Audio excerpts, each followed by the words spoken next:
Hello viewers, welcome to our channel unboxing fact. সম্প্রতি Forbes magazine 2025-এর top powerful কান্ট্রির একটা list publish করেছে। But শকিংলি India সেই লিস্টের টপ 10 থেকে বেরিয়ে গেছে। এই র্যাঙ্কিং পদ্ধতির 5টা কি প্যারামিটার ছিল, সেগুলো হলো leadership, economic influence, political power, strong international alliance আর মিলিটারি স্ট্রেংথ।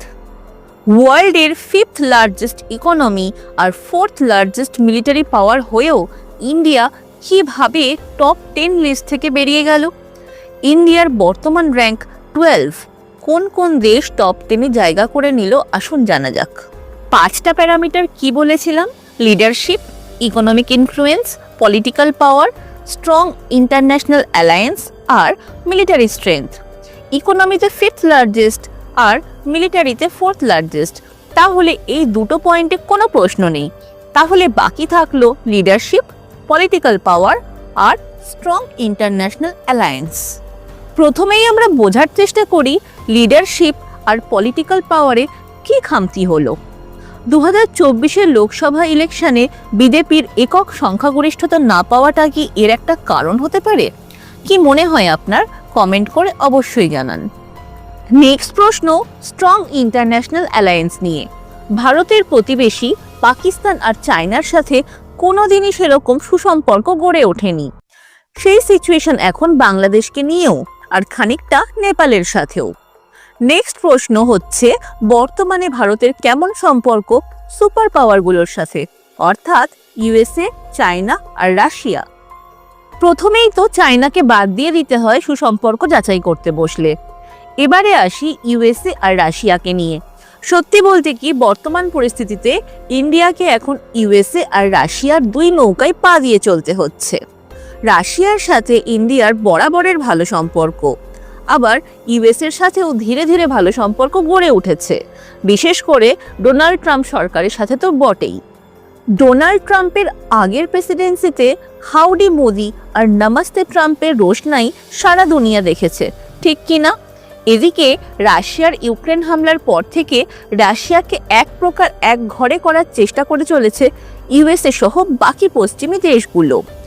এদিকে চায়না বরাবর ইউএসএকে প্রতিদ্বন্দ্বী মনে করে এসেছে বলে শত্রু রাশিয়াকে বন্ধু বানিয়ে নিয়েছে এবং রাশিয়াকে খোলাখুলি সাহায্য করছে সামরিক দিক থেকে শুরু করে সব রকমভাবে। সারা দুনিয়া যখন রাশিয়ার থেকে অয়েল ইম্পোর্ট করা বন্ধ করছে, চায়না সেখানে রাশিয়ার পাশে এসে দাঁড়িয়েছে।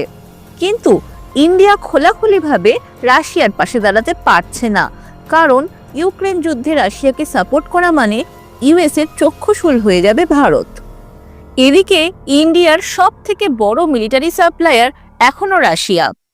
চায়না আবার রাশিয়ার থেকেও মিলিটারি সাপ্লাই নিতে শুরু করেছে। এখন দুই প্রতিবেশী ভারত আর চায়না দুজনের কাছেই সেম রাশিয়ান টেকনোলজির মিলিটারি সাপোর্ট থাকলে এটা ভারতের ন্যাশনাল সিকিউরিটির জন্য একটা বড় চিন্তার বিষয়। কারণ হচ্ছে চায়না যদি রাশিয়াকে প্রেশারাইজ করে ভারতের মিলিটারি ডিটেলস নিয়ে নেয়। কারণ রাশিয়া চায়নার রিলেশনশিপে আগে রাশিয়া আপার হ্যান্ডে থাকলেও এখন চায়না আপার হ্যান্ডে থাকে, আর ভারতের চিন্তাটা সেখানেই। সুতরাং বুঝতেই পারছেন একটা জাতাকল পরিস্থিতি ভারতের জন্য। আবার খালিস্তান ইস্যু নিয়ে কানাডার সাথেও সম্পর্ক খানিকটা খারাপ হয়েছে। আর একটা ম্যাটার যেটাও না উল্লেখ করলেই নয়, তা হলো ইউএসএতে ট্রাম্প আসার আগে বাইডেন সরকারও এক প্রকার পার্শিয়াল ব্যান চাপিয়েছে ইউএসএ থেকে ইন্ডিয়াতে আর্টিফিশিয়াল ইন্টেলিজেন্স চিপ এক্সপোর্ট করার ক্ষেত্রে। আবার ট্রাম্প ক্ষমতায় আসার পরেই হুমকি দিয়েছে ব্রিক্স মেম্বারদের এই বলে যে ইউএসএ 100% ট্যারিফ বসাবে ব্রিক্স কান্ট্রিগুলোর ওপর যদি তারা ইউএস ডলার ছাড়া অন্য কোনো কারেন্সিতে ট্রেড করে। ট্যারিফ বসানো মানেই হচ্ছে ওই কান্ট্রিগুলোর ইউএসএতে ইম্পোর্ট করা আটকানো। ব্রিক্স মেম্বার কান্ট্রিগুলো হচ্ছে ব্রাজিল, রাশিয়া, ইন্ডিয়া, চায়না আর সাউথ আফ্রিকা। সুতরাং বুঝতেই পারছেন ইন্ডিয়ার বর্তমান পরিস্থিতি স্ট্রং ইন্টারন্যাশনাল অ্যালায়েন্স প্যারামিটারে খুব একটা সুবিধাজনক নয়। যদিও ইকোনমিতে ইন্ডিয়া ওয়ার্ল্ডের 5th লার্জেস্ট, কিন্তু ইকোনমিক ইনইকুয়ালিটি নিয়ে অক্সফ্যাম রিপোর্ট প্রশ্ন তুলে দিয়েছে ভারতের ইকোনমিক ইনফ্লুয়েন্স নিয়ে। ভারতের টপ 1% রিচ পপুলেশনের কাছে আছে ভারতের 40% ওয়েলথ।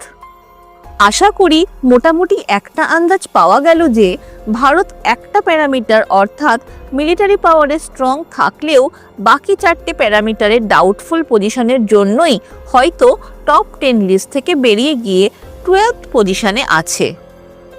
এবার দেখে নিই টপ 10 মোস্ট পাওয়ারফুল কান্ট্রি কোনগুলো। Number 1 USA, number 2 China, number 3 Russia, number 4 United kingdom, number 5 Germany, number 6 south Korea, number 7 France, number 8 Japan, number 9 Saudi Arab and number 10 Israel. আজকের video তাহলে এখানেই শেষ করছি। কেমন লাগলো আজকের ভিডিও কমেন্ট করে অবশ্যই জানান। ভালো লাগলে লাইক আর বেশি বেশি করে শেয়ার করবেন আর চ্যানেলটি সাবস্ক্রাইব করে আমাদের পাশে থাকবেন। ভালো থাকবেন, সুস্থ থাকবেন।